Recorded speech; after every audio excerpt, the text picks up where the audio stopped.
Es el momento, por tanto, de asomarnos al primer análisis del día y lo hacemos hasta ahora con Pablo García, director de Diva Cons Alfa Value. Pablo, muy buenos días. Hola, muy buenos días, Eva.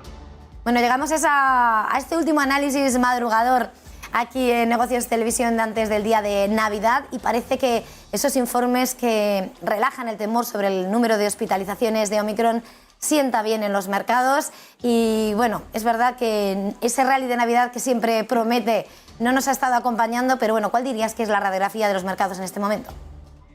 Bueno, yo sería más positivo, yo miraría, digamos, en una visión anual, porque al fin y al cabo los mercados americanos, el Standard & Poor's está subiendo más de un 25% en el año. Yo creo que si retrocedemos la mirada a enero de este fatídico año, que aunque ha sido de recuperación, parece que ha sido menos, y nos deja sobre todo a los españoles una sensación agridulce, porque nuestro IBEX está con un claro underperformance, con una subida del 4,5%, pero un 25% del Standard & Poor's, un CAC 40 más 27%, un Eurostock casi un más 19%. Yo creo que es un balance muy positivo y todavía quedan algunas sesiones, aunque serán con menos volumen.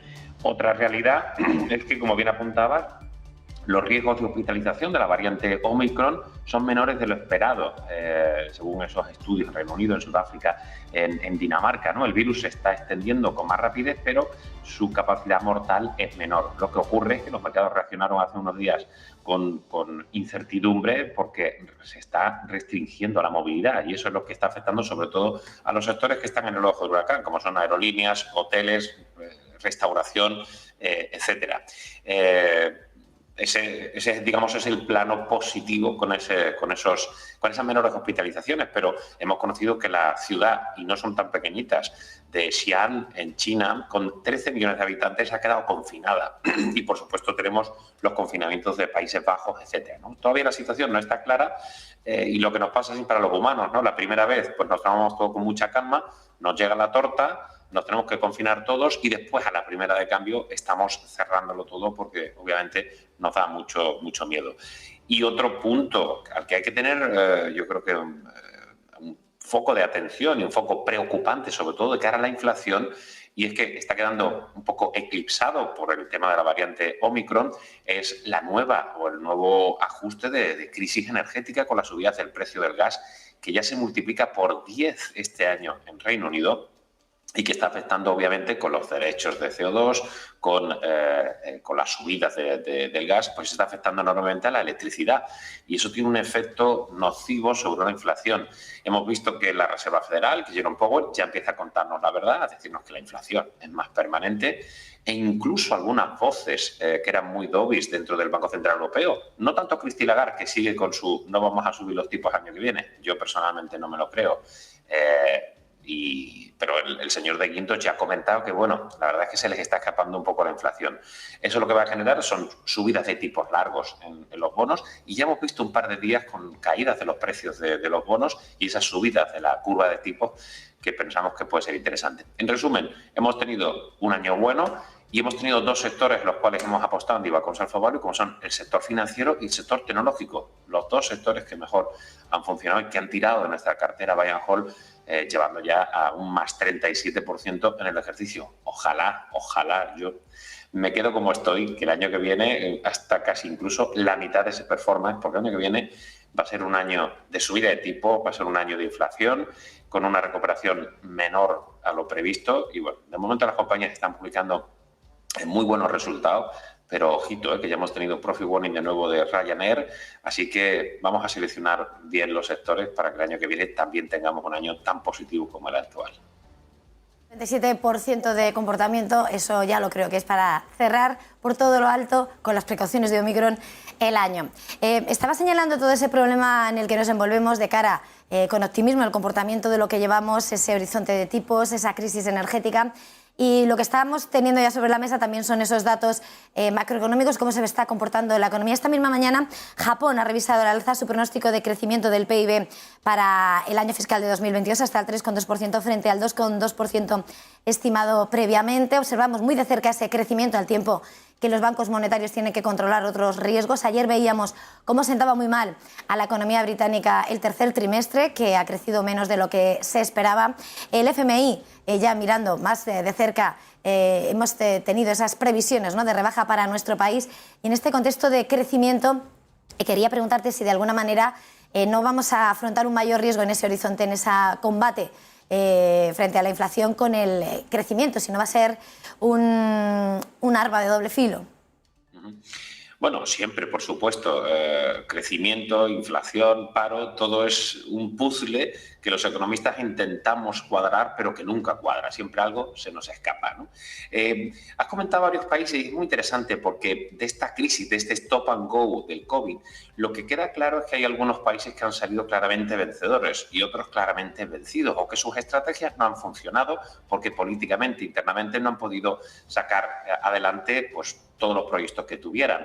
Es el caso de Japón. Japón está recuperando y, de hecho, tenemos otro plan de estímulo fiscal muy potente puesto por el primer ministro y que, en principio, también el Banco Central de Japón está sosteniendo, hablando de que ellos van a tener una política acomodaticia hasta que haga falta. Otro de los vencedores, claramente, es Italia, Francia, dentro de Europa. Francia no está generando demasiada inflación, si no recuerdo mal, el 2,8% respecto a una armonizada de Alemania en noviembre del 6%, o España, que casi nos acercamos al 6% también. Desde luego, en Europa, España se ha quedado muy rezagada. Esperamos un crecimiento muy potente para el segundo semestre que no se ha producido. Hay crecimiento, pero ese crecimiento es inferior a lo previsto. Estados Unidos está demostrando, incluso ayer con el PIB quarter on quarter, que fue un poco mejor de lo previsto, que sigue siendo una economía muy sólida. Los estímulos fiscales han funcionado. Vamos a tener nuevos estímulos fiscales si Munchin lo permite, que parece que sí, y el señor Biden pues va a tener, esa administración Biden va a tener otro plan de estímulo, generando inflación, pero mucho crecimiento y prácticamente el pleno empleo, quitando el desempleo friccional para el año que viene.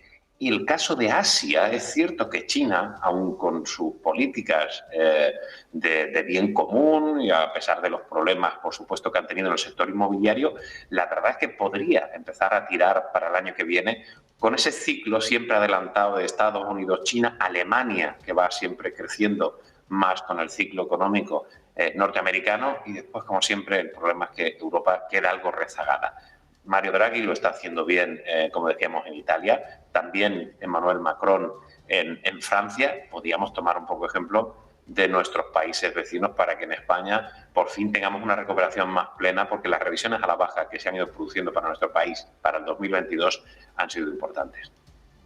Precisamente con la mirada puesta en nuestro país, venimos de esa advertencia de Nadia Calviño, que se va a publicar esos datos de crecimiento y asegura que va a provocar nuevos cambios en las valoraciones de otras casas de análisis e instituciones tras revisar todo el comportamiento de los trimestres de este año, tras volver a constatar la dificultad de medir el crecimiento en estos tiempos. Bueno, al parecer es un debate que en otros países no está tan avivado como el que se aviva desde nuestro propio gobierno central, y llegamos efectivamente a ese recorte del FMI. Estamos a la espera de que lleguen esos fondos europeos, a la espera de esos compromisos de cerrar esa reforma laboral para que lleguen esos fondos europeos. ¿Cuál es, por hacer un dibujo perfilado únicamente de nuestra economía, la situación? ¿Cómo es, sobre todo de cara a esa credibilidad y a la recepción de esos fondos?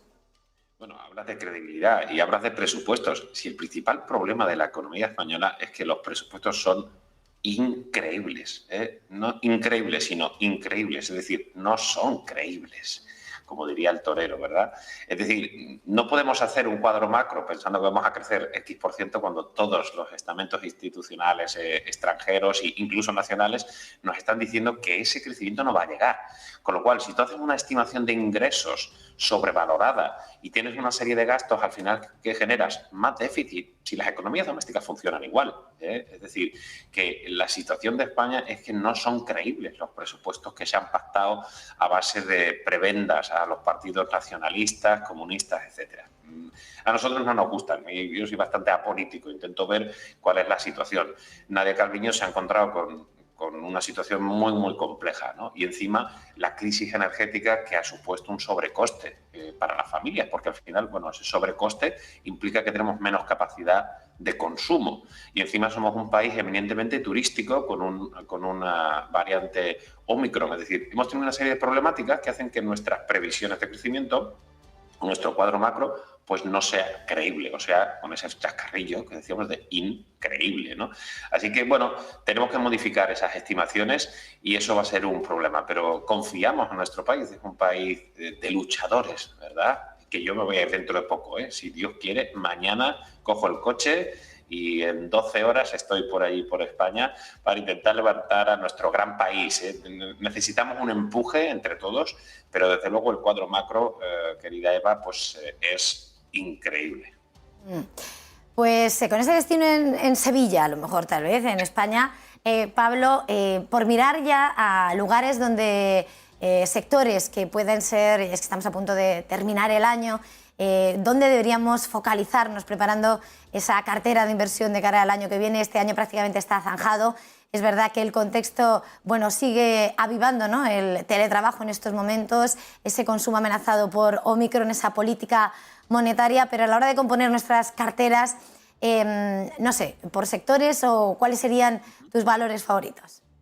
Bueno, esa es una muy buena pregunta para preparar ya el año, ¿no? Geográficamente, desde luego, Estados Unidos sigue estando sobreponderado. Es verdad que estaba más infraponderado en emergentes o en el caso asiático, pero creo que el Hansen se ha quedado muy, muy retrasado en términos relativos. El índice está en niveles mínimos respecto a otros índices mundiales, con lo cual voy a empezar a mirar de nuevo a las bolsas asiáticas, en este caso a comprar algo de Hansen. Por sectores, sigo pensando que la tecnología y que los bancos van a hacerlo bien. Fíjate que ya el Bund lo tenemos por debajo de menos 0,30, es decir, eso que tanto hemos hablado de los cortos del Bund apalancados con los ETFs, porque esperamos que los tipos vayan arriba, con lo cual el sector financiero, incluso aseguradoras que están renegociando los precios al alza, deberían hacerlo bien. Bancos y seguros, la tendencia es continuista. Alguno puede pensar, si van a subir los tipos, Pablo, esto no va a funcionar porque los sectores growth, algo que estamos recomendando con la tecnología, pues estarán más endeudados. Eso es un silogismo que no funciona, porque las grandes tecnológicas no están endeudadas. Amazon, Google, Apple, etcétera, son generadoras de caja, con lo cual subidas de tipos no van a venir bien para el crecimiento posiblemente, pero estas compañías han dado una solidez de resultados muy, muy buenas. Después tenemos un poco un mixto también para compensar la cartera con algunas farmas que lo han hecho especialmente bien. Roche ha salido excelentemente bien. Y algunos sectores, como el sector lujo, de consumo, digamos, semicíclico, que se han defendido como gato panza arriba. Todo el sector, lo que llamamos nosotros las Coles, las Hermès, las Louis Vuitton, las Kering, etcétera, lo han hecho especialmente bien. Y volvemos a insistir en que no queremos tener en cartera pues, los sectores más expuestos, aunque tienen potencial, de turismo, de hoteles, algunas compañías que se han puesto especialmente caras de MedTech, aunque tienen potencial, a priori serían un poco complejas, ¿no?, por esos ratios tan elevados, e incluso pues el sector autos, etcétera, que nos ha dado pues una sorpresa este año, pero la crisis de semiconductores continuará. Y por último, el sector de Basic Resource, que ha sido el mejor aún vista junto con Utilities, ¿no? Hemos tomado algunas posiciones en Engie, hemos tomado algunas posiciones en Glencore, incluso Rio Tinto se ha quedado muy retrasado, que a mí me da un poquito de miedo. Bueno, pues eso sería ese cóctel que en Divacons estamos dispuestos a facilitar a todos los inversores con la ayuda de Negocios Televisión.